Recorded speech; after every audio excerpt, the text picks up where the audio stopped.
sebelum Lebaran. Anak-anak yang berbahagia, di pagi yang cukup cerah ini, saya akan melanjutkan materi dari pertemuan kemarin. Kalau pertemuan kemarin sedikit kita bahas tentang norma, saya untuk ini akan saya lanjut tentang materi sejarah lahirnya Pancasila. Minimal sebelum kita mempelajari Pancasila, saya yakin kalian pada waktu di sekolah dasar sudah diperkenalkan tentang Pancasila. Mungkin adik-adik di sekolah dasar itu sudah banyak yang hafal tentang Pancasila, tapi saya pun juga agak sedikit ragu. Ragunya apa? Saya yakin satu kelas ini masih ada yang tidak hafal tentang sila-sila Pancasila. 5 dasar yang dijadikan sebagai pedoman dalam kehidupan bermasyarakat, berbangsa, dan bernegara di Indonesia. Sekarang saya tanya, saya yakin kalian ada yang bisa, tapi ada pula yang masih agak jawab bingung atau mungkin nggak hafal. Sekarang pertanyaan saya dalam bentuk persepsi ya. Saya tak menunjuk satu orang. Bayu. 2. Kemanusiaan yang adil dan beradab. 3. Persatuan Indonesia. 4. Kerakyatan yang dipimpin oleh hikmat kebijaksanaan dalam musyawaratan perwakilan. 5. Keadilan sosial bagi seluruh rakyat Indonesia. Kalau hanya sekedar menghafal sila 1 sampai sila 5, saya yakin semuanya bisa. Nah, sekarang silakan kalian lihat. Kira-kira di link atas kalian ada lambang Garuda Pancasila enggak? Ada. Kira-kira hafal dari masing-masing sila lambangnya apa? Hafal? Oke. Ada yang saya lihat satu orang jawabnya mulai dari awal. Padahal saya menghafal dari sila pertama, kemudian kalian tak suruh melanjutkan sila kedua sampai sila kelima. Tadi kalian sudah hafal Pancasila, 1. Ketuhanan yang Maha Esa, dilambangkan dengan bintang. 2. Kemanusiaan yang adil dan beradab, dilambangkan dengan rantai. 3. Persatuan Indonesia, dilambangkan dengan pohon beringin. 4. Kerakyatan yang dipimpin oleh hikmat kebijaksanaan dalam permusyawaratan perwakilan, dilambangkan dengan kepala banteng. 5. Keadilan sosial bagi seluruh rakyat Indonesia, dilambangkan dengan keadilan. Kalau dilihat tadi adik-adik semua sudah pada hafal tentang Pancasila, sila 1 sampai sila 5 beserta lambangnya. Minimal kalian karena SD-nya sudah hafal, yang jelas hari ini saya yakin kalian tambah hafal. Saya akan mengawali dengan sejarah lahirnya Pancasila dilihat dari peradaban manusia purba yang ada di Indonesia. Manusia purba yang ada di Indonesia itu rata-rata ditemukan di Pulau Jawa, tapi ada juga yang ditemukan di luar Pulau Jawa, di Flores, kemudian di dua area yang ada di Sumatera sana. Sejarah yang apalagi kita mempelajari sejarah, kita minimal sebelum mengenal Pancasila itu praktek keseharian nilai-nilai Pancasila itu juga dipraktekkan pada zaman manusia purba. Buktinya apa? Mungkin kalau ada adik-adik di antara kalian yang paham tentang kebiasaan atau tradisi rakyat Indonesia sebelum adanya Pancasila, mungkin adik-adik akan paham. Contoh, saya yakin kalau misalnya kalian hidup di pedalaman, apalagi belum mengenal agama, kalian akan mempercayai bahwa tumbuhan itu ada yang budi, kemudian benda itu ada yang memiliki kekuatan gaib, kemudian kepercayaan lain yang kebetulan mengakui bahwa selain ada manusia di muka bumi, itu ada makhluk lain yang dipercaya juga menghuni bumi. Kerajaan Hindu di Pulau Jawa. Sekarang kita hidup di provinsi mana? Jawa Tengah. Kabupaten? Kecamatan? Ini di zaman Hindu dulu itu ada satu kerajaan besar yang dipimpin oleh seorang ratu yang sangat bijaksana, namanya Ratu Sima. Kerajaannya namanya Kerajaan Kalinga. Ternyata Ratu Sima ini luar biasa untuk mendidik rakyatnya supaya taat aturan, taat hukum, yang dimana Ratu Sima mencoba seberapa kuat keteguhan pendirian rakyatnya dengan cara menaruh pundi-pundi emas di jalan. Ternyata di jalan setelah 1 hari, 1 minggu, 1 bulan, 1 tahun, itu ternyata hampir tidak ada yang menyentuh. Suatu ketika ada putra mahkota yang secara tidak sengaja jalan-jalan, dan ternyata pundi emas itu secara tidak sengaja tersentuh oleh kaki putra mahkota dan pindah dari tempat yang ditempatkan oleh Ratu Sima. Berikutnya, setelah kalian tadi melihat sisi sejarah sebelum kita mengenal Pancasila, tapi prakteknya selalu dijalankan dalam kehidupan seharian walaupun belum mengenal Pancasila, di era yang setelah Indonesia dijajah, setelah penjajahan Belanda, tepatnya pada masa penjajahan Jepang, itu Jepang sebelum menjajah Indonesia sudah memberikan janji manis. Janji manisnya apa? Suatu ketika jika rakyat Indonesia membantu Perang Pasifik, itu akan diberikan sebuah hadiah yang namanya merdeka.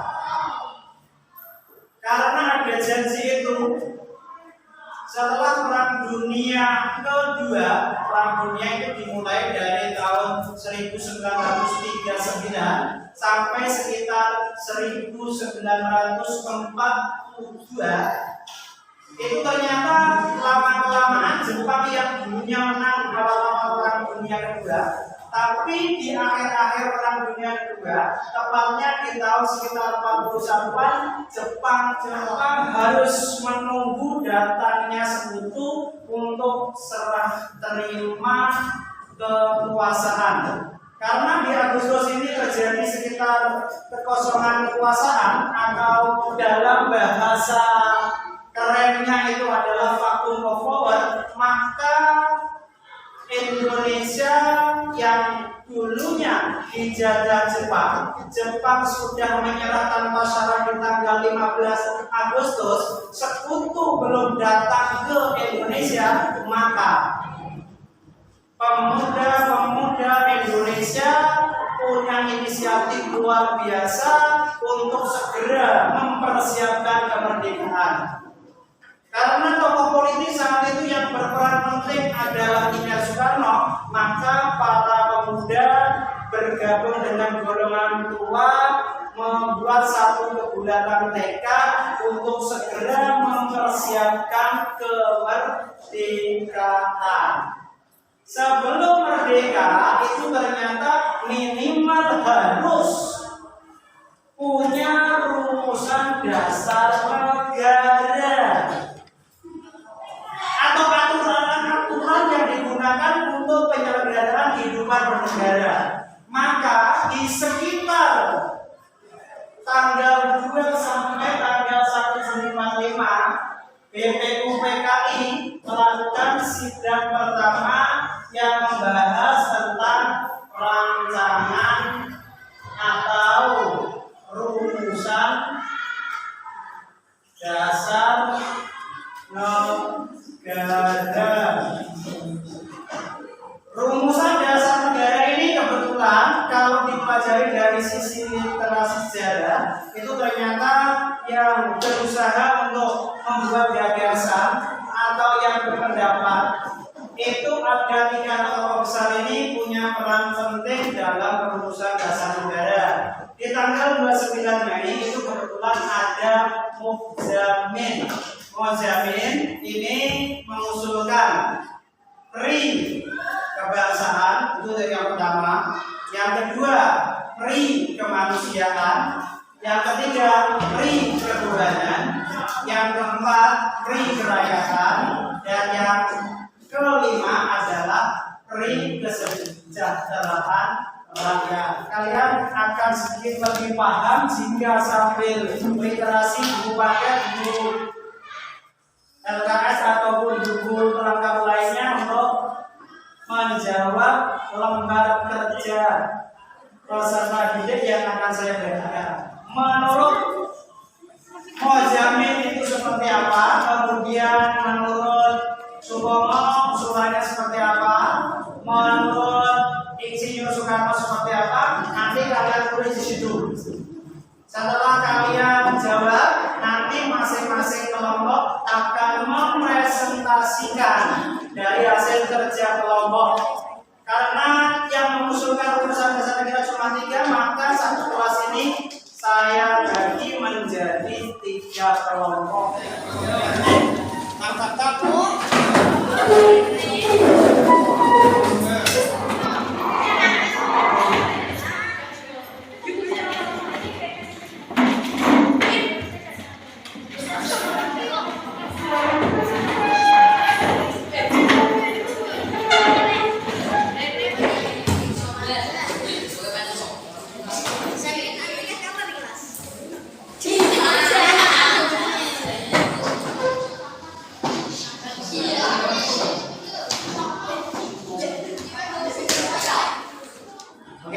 Kelompok paling timur ini nanti kelompoknya Muhammad Jamin. Kelompok tengah ini adalah kelompoknya Supomo. Kelompoknya ini adalah kelompok Insinyur Soekarno. Oke. Nanti yang kelompok Insinyur Soekarno nanti membuat laporan dengan rumusan dasar negara usulannya Soekarno. Yang kelompok dari Muhammad Jamin juga membuat laporan tentang rumusan dasar usulan Muhammad Jamin. Yang kelompoknya Supomo juga membuat untuk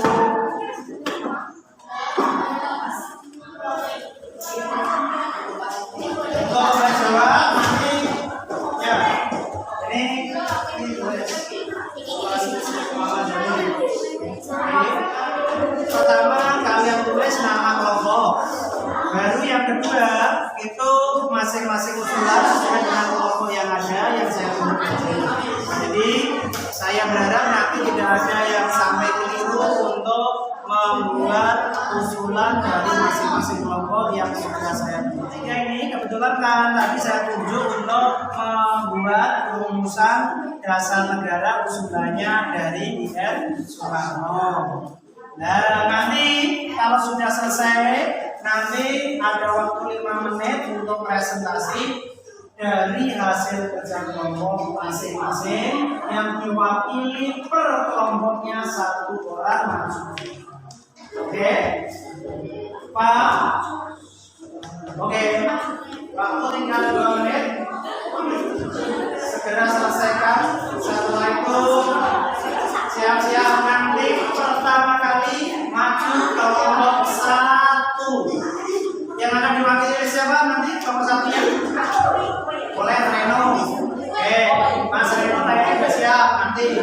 Cuman membacakan dari hasil kerja kelompok. Kemudian nanti kelompok ini akan diwakili oleh siapa? Mas Rohim. Oke. Kelompok 2 diwakili oleh Mas Rohim. Kelompok 3 diwakili oleh Alfred. Oke. Berarti kelompok 3.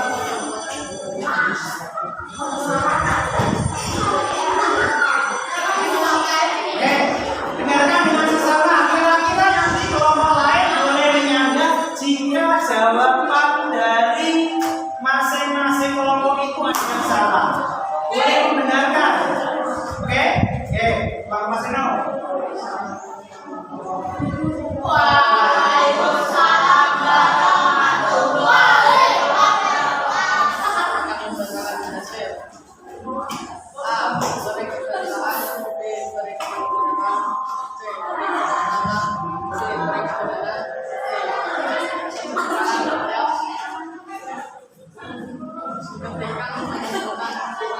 dasar negara Indonesia merdeka.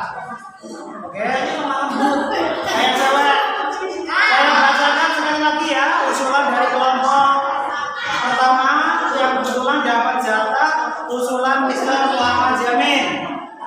Adapun hasil dari pemilihan kelompok satu usulan Muhammad Jamin yang pertama peri kebangsaan betul, yang kedua peri kemanusiaan betul, yang ketiga peri ketuhanan betul, yang keempat itu peri kerakyatan, dan yang kelima kesejahteraan rakyat. Oke, 100 juga.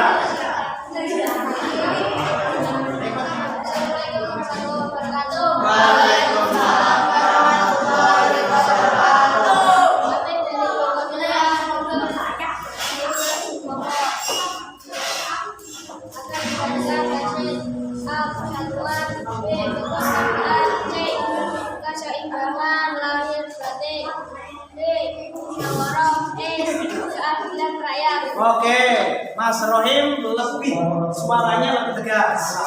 Saya bacakan lagi. Yang lain juga usul dari ini.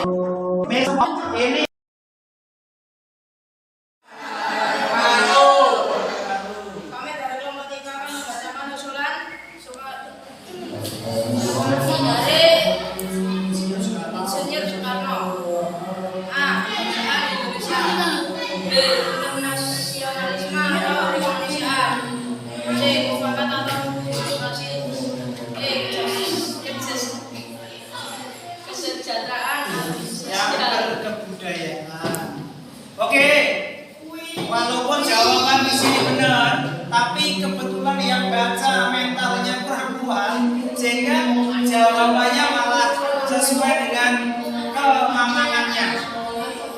Nih, saya bacakan usulan dari Soekarno. Yang pertama itu kebangsaan Indonesia. Yang kedua, internasionalisme atau peri kemanusiaan. Yang ketiga, mufakat atau demokrasi. Yang keempat, kesejahteraan sosial. Dan yang kelima, ketuhanan yang berkebudayaan. Oke, sepertinya kalian literasinya bagus.